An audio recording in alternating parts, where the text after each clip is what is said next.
What inspired you guys to make an app around music? Yeah, so originally it all started back when I was in my last semester of college. And then my dude, James Stamos hit me up and he's like, yo, man, I got this idea for a company. Yeah, why don't we freaking start this up and go for it? And at that point, I wasn't really doing anything. So I was like, yeah, bro, let's go for it. And then sure enough, it was in the music space, obviously, but it was more inclined towards like maybe like a blog type thing where people could go on and review albums but it would be based on the people rather than pretty much like a free-flowing social network where you can do album stuff. But from there, we were like, this is kind of exactly like Pitchfork, so that's a rough one. That's a rough one to go against. And we were like, all right, that's Audible. So we actually connected up with our technical partner, Terrell, and then from there, we figured out that when it comes to the music industry, it's like artists get a cent per every play of a 10-song album. Yeah. So it's like when it comes to them trying to make music and actually create and just live off what they like to do, it's not a viable option in a lot of cases. Mm-hmm. So and with that in mind, we were like, there's got to be a way of how the music industry is right now that we can help those, undiscovered emerging artists be able to pretty much just do what they like to do, man, instead of having to go half in, half out type of deal, man. But to answer your question, inspiration for the app was pretty much just to help empower music creators, man. Yeah. How'd you come up with the name Uwavee? That's funny, man. It was actually, we actually got the name from one of our dudes that we brought onto the team pretty early on. He's not with us anymore, but yeah, he was a cool dude, man. So we were coming up with names. Oh man, we had some horrible names in the beginning. I can't even tell you. like they were, dude. What was one of them? I'm trying to think. Dude, yeah, it was so bad though. We reserved a couple, domains. Yeah, domains, and thank God we let them loose because it would have been a wrap, dude. Yeah. Yeah, because Uwave's catchy too. Did you guys have to, I know the Uwave spelling is with 2 E's, did you have to was there already a Uwave with 1 E taken?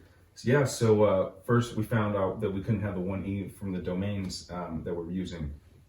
And then we went on Instagram and we were like, all right, what's up? And we went on Uwave, and then there was this other creation Instagram that was taking over Uwave already. We tried to hit them up because we got a trademark pending, right? We tried to hit them up, like, yo, we're got a trademark pending. Can we get the name? No reply. They were just like, screw it, we're not hitting them back. But sure enough, there's some Instagram in Nigeria or something who has 3 posts who's just holding the name. Oh damn, that's crazy. Okay. Do any of you guys have any musical background that kind of inspired you to make this? Yeah, I mean, so when Lenny approached me about joining Uwave, I was interested because I make music, primarily hip hop. Yeah. And I've just been I think you could ask Lenny, music is probably the thing I'm most passionate about in life. But yeah, so what Lenny kind of told me he envisioned my role being, I just really wanted to bring the actual artist perspective to it, so we could apply that and make the best type of music enablement tool possible. I think that's a good way to put it. I write the blog, I write the Uwave blog, and we just did the second episode in the producer revolution series, and I got that music enablement term from Andrew because I feel like it's really what we do is not only allowing a quicker barrier to entry for artists to get their ideas onto audio files, but trying to connect artists who are all have the same general vision, which is moving up and being the best artist they can be, connecting them. I thought that was really cool. So yeah, I think my music background kind of inspired me to join Lenny on his adventure. 100%. 100%. You mentioned the Producer Revolution series. What is that? Yeah, so we started it about a month ago, and throughout filming highlights, going to events, running the booth. We meet a bunch of really cool artists from all backgrounds, producers, engineers, anything. And we just have really rich conversations with them every time. Mm-hmm. So, where we learn a lot, where it's like me and Lenny, I feel like a year ago, we knew way less about the music industry, and we were just like jumping in very, very blind. But I've been writing the blog for, you know, a pretty long time, like 6-7 months maybe. Easily. And so we finally just like, I was just like, we talked to so many good producers specifically about how they each individually maneuver through the music industry. And a lot of that is they get burned by people underpaying them, you know, obviously copyright type of stuff. So I wanted to spotlight that and kind of use the blog as a platform for, you know, producers, engineers, anyone really that comes to, you know, our Instagram page or the website for content. That there's just kind of a bang for that to them, for them to just, you know, dive right into. But yeah, I mean, I thought it was a cool topic pretty much. That's, and just highlight. No, you mentioned, like the producers getting burned. I feel like, I don't know if either of you guys are on Twitter, but there's like, for a while, I used to see like when artists would post like a new song or a new album, if you scroll down like on the thread like far enough, you'll find someone saying, I don't know how true it is, but they're like, oh, he burned me on this, you know, he used this and I didn't get any credit for it. And it's just like, you know, this seems like a very common thing, especially like people just ripping off beats offline or something. It happens all the time, man. And it's frustrating because I feel like sometimes it's even unintentional and there's just miscommunication, but the times when it's intentional, it sucks because we even talked to this producer, Ayo Miko, and he tells us like, this is how I feed my family, my daughters. So it's like, they're getting burned, and when in reality, you got to question, would the project even be what the project is without their 50, 60, 70, 80, 90% contribution? So I think that's something I want to continue doing moving forward with this producer revolution series. Just highlight that and kind of make the community more aware. And, you know, I think the producers are on the rise in the music industry. So 100%, 100%. And for the Revolt, the summits, they've been having some summits recently. For producers? Yeah, I mean, for music creators in general. Oh, okay. Producers specifically, they had a panel of ridiculous producers, and they were just talking about some of the situations and deals that they were made, and how a lot of the time they're grinding for free for years before they get put on, and they're able to actually make the money and have the connections to where they're getting the credit, to where when artists, and a lot of the time it's like the easiest or the fastest way to rise as a producer is to have an artist that you are pretty much teamed up with, and then they blow up. Because then they're like, yo, whoever they get signed by or whatever happens with them, it's like, yo, this is my dude. Right. And then boom, they're tagged along, and now the producer has a name. Right. And then you hear something like Kenny Beats. Think like Lil Yachty and Burberry Perry. Yeah. Like they both blew up at the same time. Yachty was killing it. Everyone was like, who's making this dude's beats? Burberry. Exactly. I don't know if that's his name anymore, but yeah, we get the point.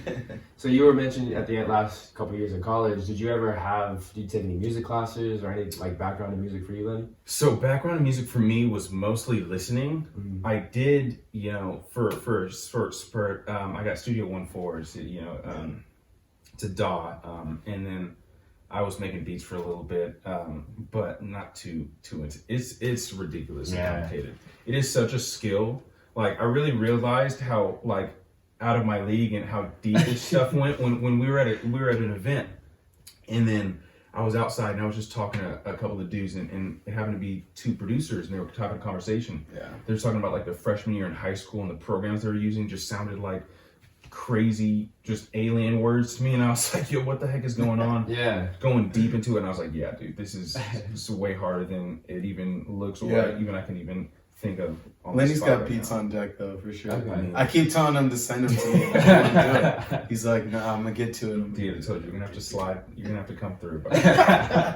No, it's funny though, because like the homie who produces like the instrumentals that I play in the beginning and the end of this podcast, like there would be times where we'd hang out and he would be showing me like, you know, he'd be creating beats and everything, and I would he would like pass it over to me. He's like, hey, you make up something. And, like he'd have the whole pad loaded. And I'm just like, all right. And I never understood sampling. Like he's really good at sampling old like jazz or blues stuff. That's the best. But like me, I could just do like the drum stuff, and then like I would just come up with like a very simple beat, and like that was it. I'd be like, all right, this is it. And he's like, no, like add some more stuff to it. And I'm just like, nah, I'm good. You know, I couldn't. It didn't come to me the way it easily as it came to him. So I give a lot of props to producers, especially the ones who sample that are nice with it. You know, like Kanye West and all them. Oh my gosh. You know, they can use like stuff from movies or TV shows or just really old stuff from the 50s and 40s. It's crazy how creative they are. Yeah.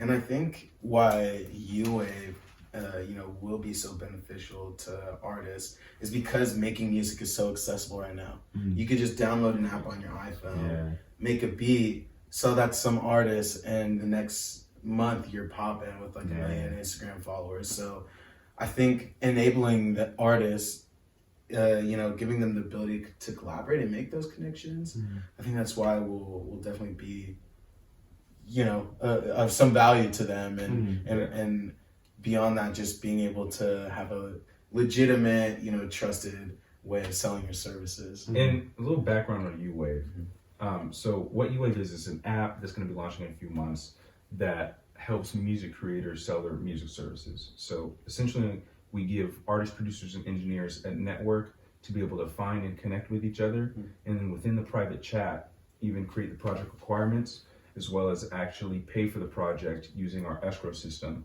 to where the money is paid into the escrow system before any work is done, but it's not released to the seller until the buyer approves the project. And it's all done within the app. So that's exactly what we're working on right now.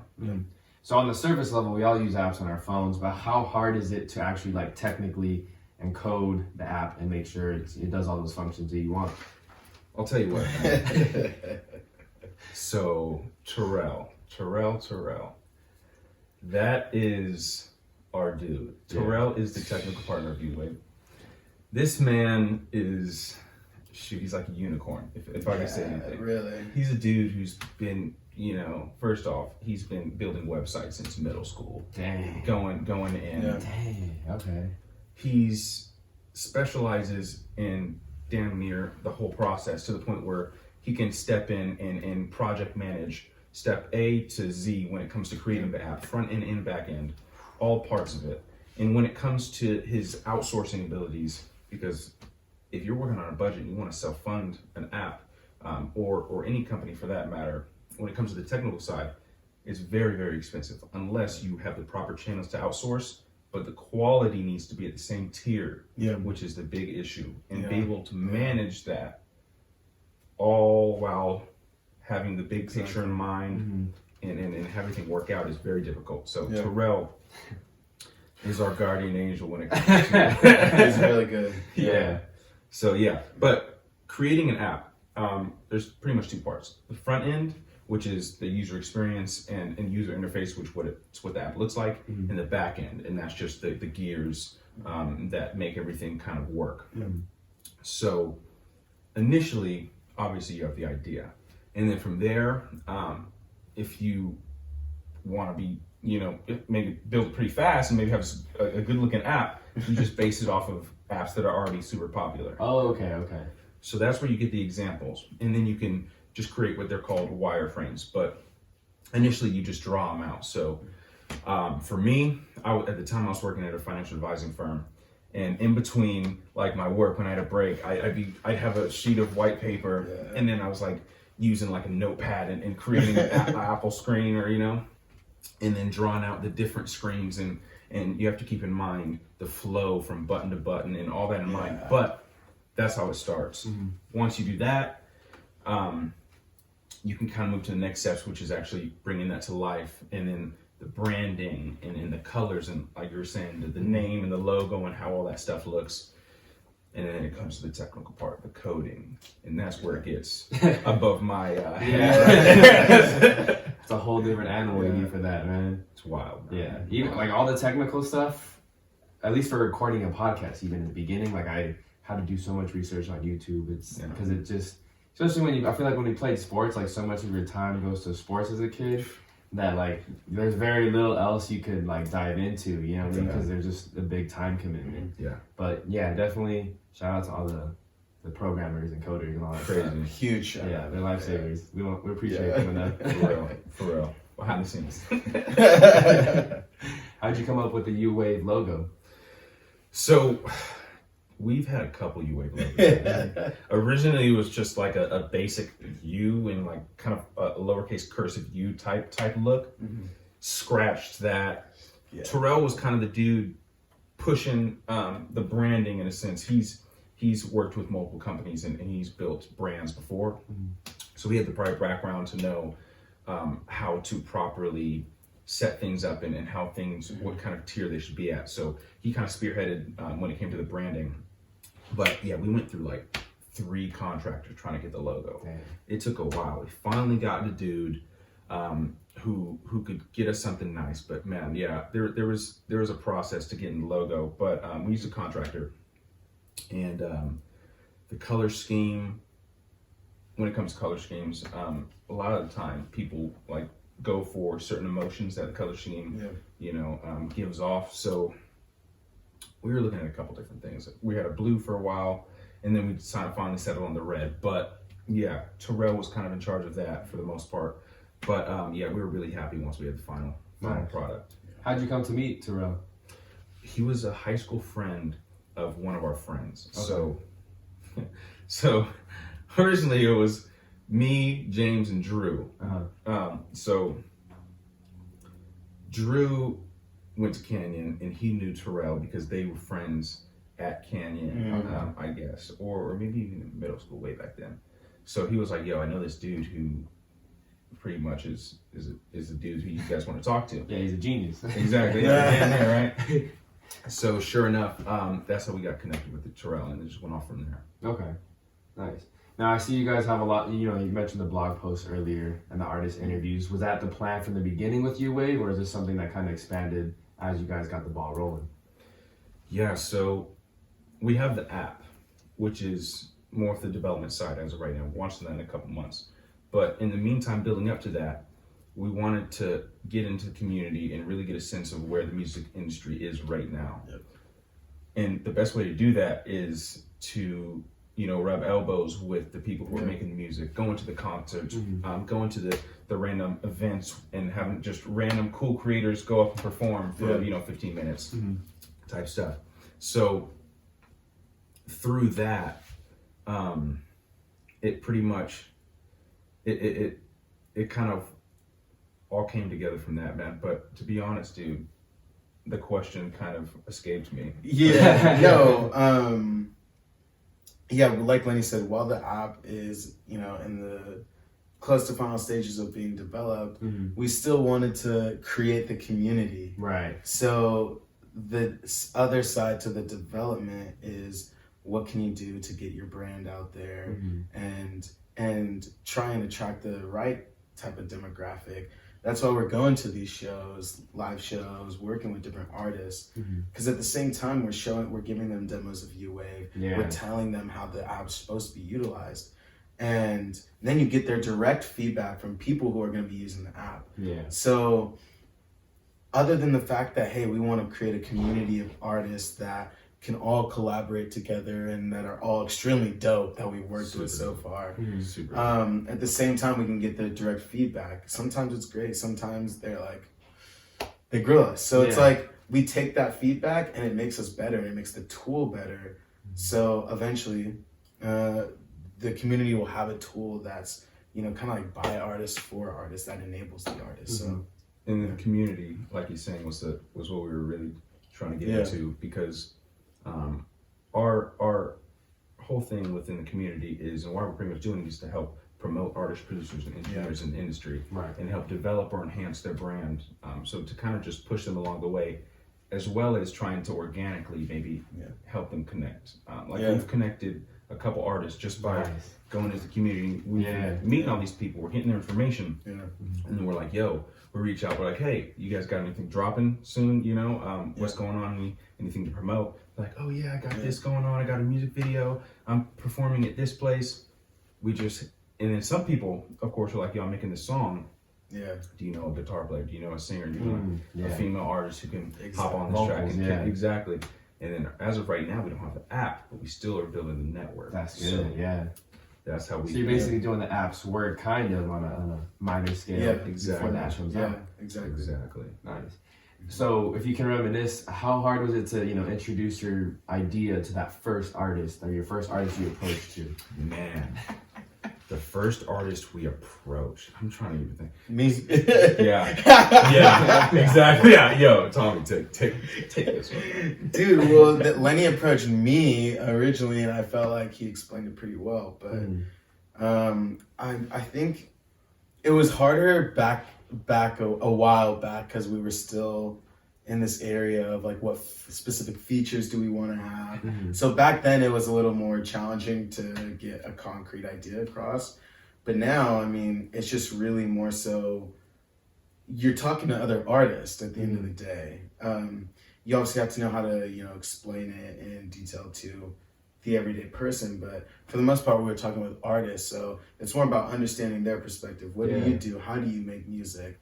And then you can just kind of explain the value behind Uwavee to them in something that's relevant terms for them. If we're talking to a producer, hey man, here's how you're gonna sell your services. So but it's always at the end of the day it's like an app startup, and people always have that preconceived notion like, oh, another app, another startup, exactly, so it's like you just got to approach it as in the way that we have this tool and we're trying to enable artists. So but Lenny's probably had some interesting experiences as well. Yeah, that was spot on.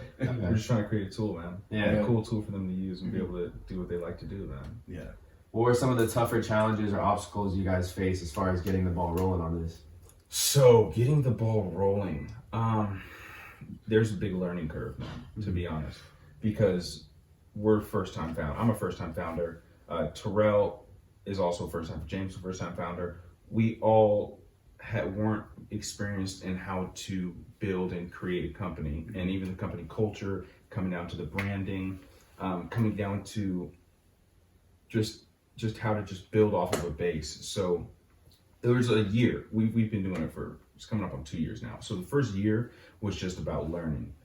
We were just building the base for us to be able to move forward and make the right moves that we needed to make to get to where we are right now. And then at this point, we're feeling pretty good. So Nice. So well, definitely I'll add to that point if I could. With any startup, they probably experience, bandwidth issues, We were talking about it before we started with you and the podcast. You got to do what you can with what you have in that moment. So I think it actually is almost like you take more bets on yourself that you can come up with ideas that are, they're going to grasp the audience enough, and that you're staying true to really just trying to help other artists.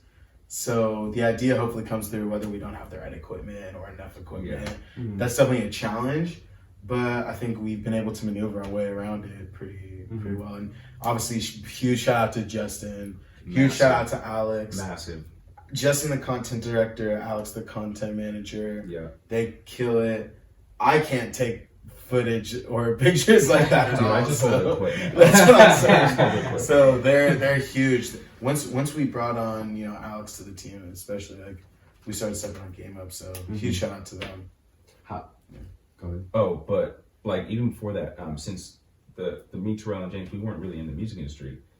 One of our biggest things we had to overcome was getting someone like Tommy on the team, so that the feedback loop when it came to things that weren't true to where we were trying to be were immediately exposed, so we can make the adjustments and make the right moves. But just the network initially, when you don't know any artists and you're like, dang, we're making this app for people and we don't know many at all. Initially, that was the most scary and hardest thing to overcome for sure. Yeah, but I feel like this is the perfect area, because whether it's Orange County or Los Angeles County, that's not too far from us. There's just a lot of young artists that are excited to get their work go out there and just meet new people and stuff like that. Because that's something I even ventured out with the podcast. I always watch Big Boy or listen to Big Boy in the morning. So he was a big inspiration for me to do this. But I wanted to have some artists on, and I was like, who can I reach out to? We reached out to Wimberly. I don't know if you remember him. So he was my first artist that I ever had on, and first rapper. Because I actually did have some guy from Texas actually when I was visiting there. But nonetheless, like once I had him on, a few other rappers just kind of heard about it, followed me. They're like, hey, can I be on the show? And then just kind of snowballed to where I know people in LA, people in Pico Rivera, people in Santa Ana, Orange County. And it's kind of like, it's blossomed into like something bigger than I even imagined. That's dope. That's the dope part about living in this area though. I feel like, if we did this in like South Dakota, like it probably wouldn't be as hard. I've been there. I've been there. It's rough, bro. I mean, great. I mean, it's great, but like if you're not built for the negative degree weather, bro, you might want to choose a different destination. I'm in my orange bag all the time. I love it here. Well, what was the coldest you told me that it was over My there? gosh, in dude. Dakota? With wind chill, bro, and there's no trees in South Dakota. Account for that. There's no trees are minuscule, bro, in South Dakota, or very thin because you know what I'm saying. Yeah. But so the wind chill would really just murk. I went to South Dakota State. Yeah. So I played football there. That's where I went initially out of high school. But my gosh, it got down to negative. It got down to like negative. I remember negative in the -20s at one point. And once it got back up to like regular 20 degrees, I was outside with the tank top. I was like, let's go. I was like, let's go. It's warming up. You know? It was crazy. That's crazy. That's wild. But wait. All right, so that's a big difference too from Sacramento. Because it gets cold, but it doesn't get below like 30. Not a chance, bro. Nah, dude, that's crazy. Thank God, bro. So I mentioned some of the obstacles you guys faced earlier, but has there been ever a time where you guys were just kind of like you guys just were very frustrated in the process, or maybe things kind of met a halt and you guys were thinking about either dropping it or just moving on to something else? Well, I'll speak first just briefly. I've been ride or die for Uwavee idea. So no matter what the obstacle is, I'm always thinking like, just how can we move forward? It's never, am I gonna walk away from this? It's always just how are we gonna make this happen? So I'll say that off the bat. Yeah. But I think working with artists, I think because everyone has a different personality, a different perspective, so trying to adjust for those nuances in the relationship. What about you? Man, if I ever wanted to stop, we've hit some rocky points for sure, for sure. Oh, yeah. But man, I was at a point where I was like, dude, I'm working in finance, and I love finance. If I could do anything else, it'd be in the finance world. But I was like, dude, at this point, I want to be able to like do what I love. So love my career, love the people who like are around me, and then just do what I like to do all the freaking time. Okay? And I was like, what's the best way to do that? And then James hit me up, and then it just rerouted from there. So honestly, from the inception of this, it wasn't anything like, oh, I'm gonna stop and do something else, because I was like, dude, I gotta grind and make this work.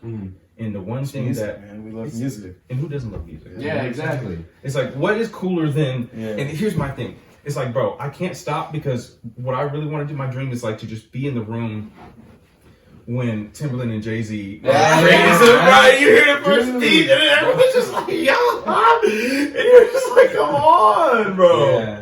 Come on. Hell yeah. Just want to be in the corner, bro, just kicking it. Man, you gotta pay attention to me, bro. No, yeah, like a fly on the wall. Exactly. I don't know if you ever saw that Straight Outta Compton movie, but the scene where Dr. Dre is introduced to Snoop Dogg and he starts playing with the keyboard and he like gets the thing for nothing but a G thing. Yeah. So that he finally hits that tone because he's messing around with it, and then he finally gets it. And Snoop Dogg's like, oh, like let me hop on this real quick, and it's like, damn, like to be a fly on the wall, just to see that like for all the classics, or even just other stuff that you really like that maybe other people don't consider classic. I'm saying. That's crazy. I'm saying. Or Kendrick dropping some of his heat, bro. You just chilling while he's in the you're like, you're looking at the producer like, bro, you hear it? Is this man, bro? I'm telling you. Yeah. Who are some of your guys' favorite artists that you guys listen to? Ooh, you want me to go first? Tommy, dude. Tommy's Man, I mean, I listen to everything, even outside of the hip hop realm, but I'll try and stay on point with hip hop. No, dude, go. Yeah, you can go. Yeah. Okay. Should I get my bag right now? Get your bag, bro.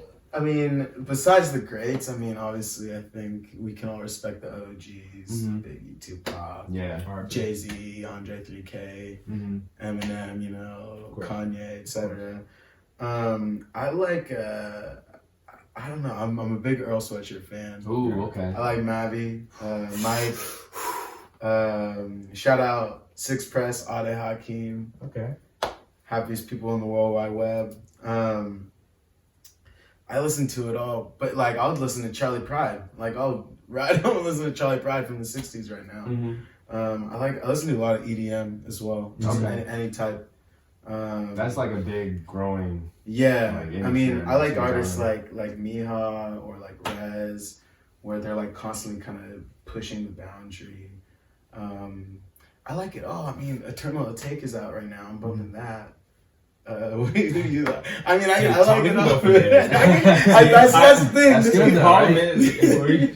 I say that's good though, right? Like you need that, especially if you're creating your music. Like you need to, you know, have that different ear for different styles. Yeah, and it's not even like that's like because I'm listening to music all day. Like even at my job, I'm listening to music all the time, and like I couldn't. It takes so many hours to talk about like small artists or like, you know, these low-key people that I am huge fans of. Yeah. That inspire me, but I'll let Lenny take over now. See, this is the problem. I should have went first because like I don't even know what to say. I'm gonna pump out like 3 names and then Tommy's going off.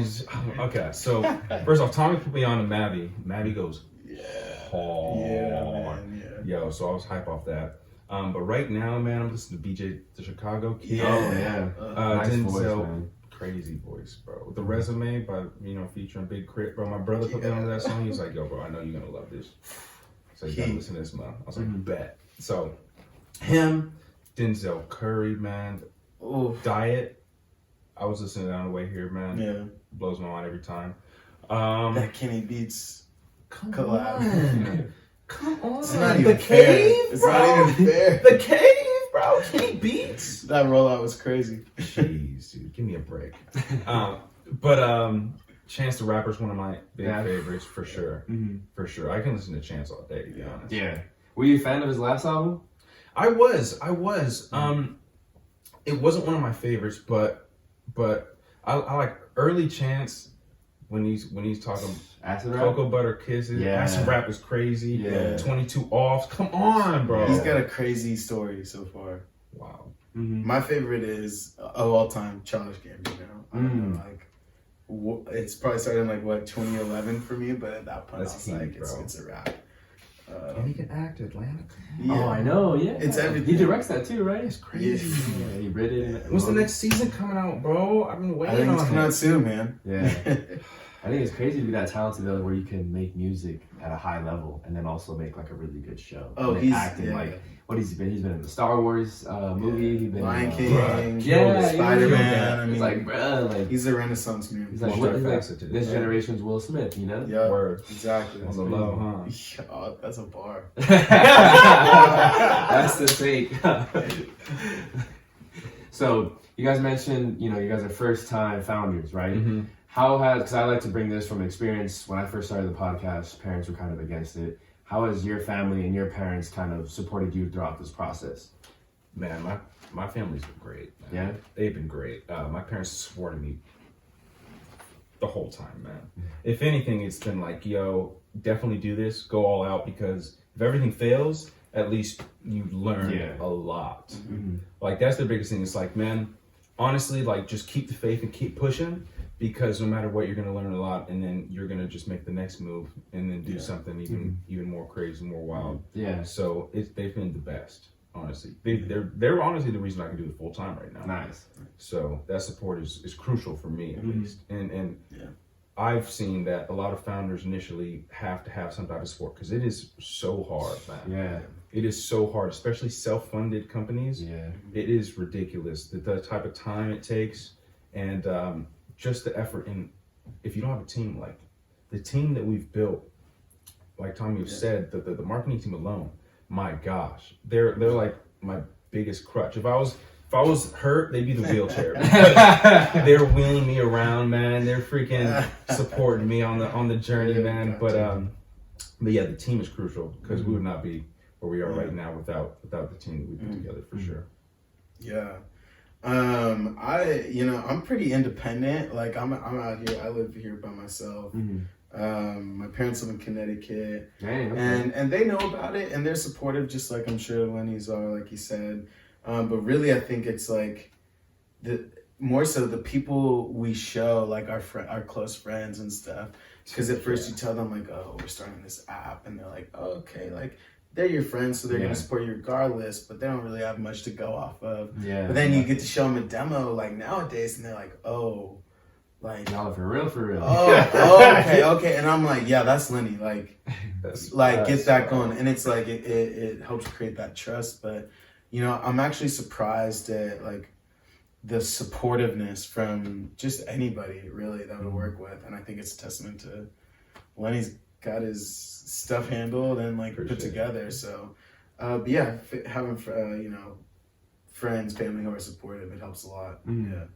Nice. So, what are some other goals for you guys to get accomplished for Uwavee in 2020?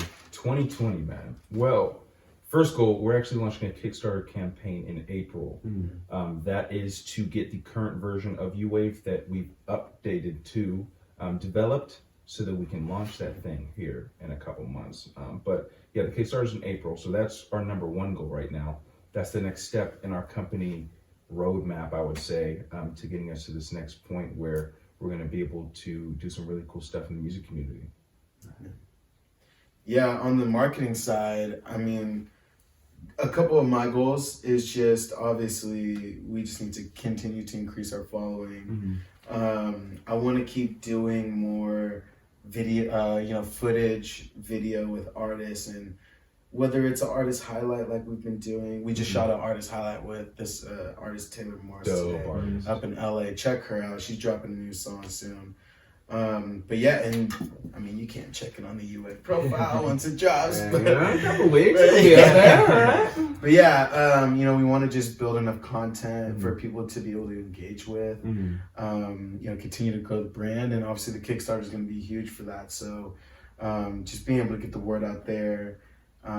Any type of knowledge. I personally love connecting with all these different artists and getting their perspective, whether it's via an interview or a quick 15-minute phone call, and then translate that knowledge that they've passed me on to the rest of the, our audience. But yeah, that's a big one. I mean, I would love to get, 1 million more followers on Instagram. That's work. We're on our wait on it. Coming soon, for sure. And I wanted to ask you too, from the marketing side, Instagram is very different from when we were, when in high school or just out of high school. How important is it to have that platform, or just other social medias too, and use that to promote your business? Yeah, I can remember the first time I used Instagram. I think I was on my way back from like some summer camp or something. And you take a picture and you tag the spot, and it like geolocates. And I'm just thinking about how much further it's come as an app, like complete like stories and everything. It's crucial, man. I mean, you'll ask Lenny because I make music, but I don't I haven't released a lot of it, right? And he hates it. We work with artists. We work with artists all the time where it's like, I think it's something like artists struggle to put out music because every artist is gonna at the end of the day be a perfectionist. Of course, man. It's a curse. People like to take their time, but it's important to use an app like Instagram because you need to engage with the people around you and in your community. And I'm the biggest example of like, I don't use Instagram personally for my artist profile enough, but it's like, I'm doing all that stuff for Uwavee, and it's like, it's important. And like, I know I'd be in my artist bag sometimes, but like, it's so crucial because more people look at Instagram than you think first. Yeah. And more people with like connections and in high places. Like there's people that are scouring the internet every day. They get paid to do this, that are looking for the next person who they can make pop. Yeah. Whether that's a good thing and it's a label and they're trying to scam you or not, but still there's people looking for the next big thing. I mean, Dr. Dre, I think we have a post on our Instagram where he's like, I keep my ears to the streets all day. Like I'm looking for new artists all the time, and you never know when your shot is going to come. And if you don't have your music out on a platform like Instagram, then you're not going to have that chance or that opportunity. So we take that same mindset with our Uwavee Instagram, And at the end of the day, we're trying to connect artists. We need to have a central place where they can come and see each other's profiles. And until we have the app officially released, we look at Instagram as a platform to do that, and obviously just post as much content as possible, and help spread the word about artists we think are dope and we choose to work with. So kind of a random question, but where do you guys see Instagram like going from here? Instagram going from here, man. Well, it's hard because Instagram is Facebook nowadays. So yeah, man. Because obviously Facebook bought Instagram, but dude, they're trying to scheme up the marketing space. Their ads are starting to be integrated, and their ad platform is just at such high level right now where you can pinpoint and target certain audiences. And I feel like they're going to try and capitalize. First off, they want to be a monopoly for sure. Oh, for sure. But they want to sustain and just attract more eyes to the platform. They need the screen time. That's initially what they need. They lose screen time, then they use everything. So no one's going to freaking buy ads for a space where no one is, looking. So I remember they said they were going to turn off likes and comments for some people. Yeah, I know. Did they ever do that? They're experimenting, right? Yeah, I was going to say, because I still get the likes notification, but I know because I have both my podcast account, my personal account, it doesn't show when I, how when you pull down, it doesn't show how many likes. So I know they took it away from me on that. Interesting. But you still get it on that third tab on the bottom. You can still see who liked it or not. So I don't know if that was like their testing it out process or how it's going to work, but I know that was the biggest thing I noticed after hearing about that. Is like it doesn't show when I switch accounts. I think it'll cause a little speed bump, but at the end of the day, corporations and businesses are just going to use it to get their ads off. For real. They still do, like, if they still have insight into what your page is doing analytics wise, they're going to see that and say, hey, do an ad on your podcast for us, and it doesn't matter. We know the amount of likes you get. No one else needs to know. So but I think it's here to stay.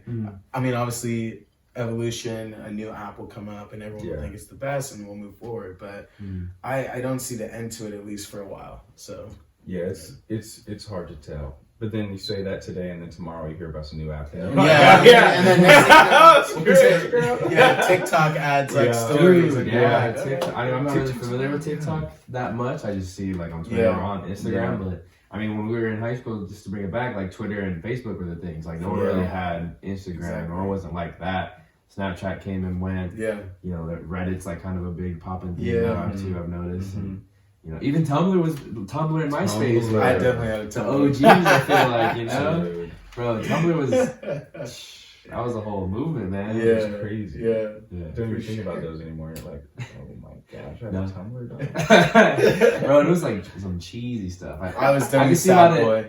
I could definitely see a lot of Instagram on certain pages. Their influence was Tumblr. Like Tumblr. That's funny. Yeah.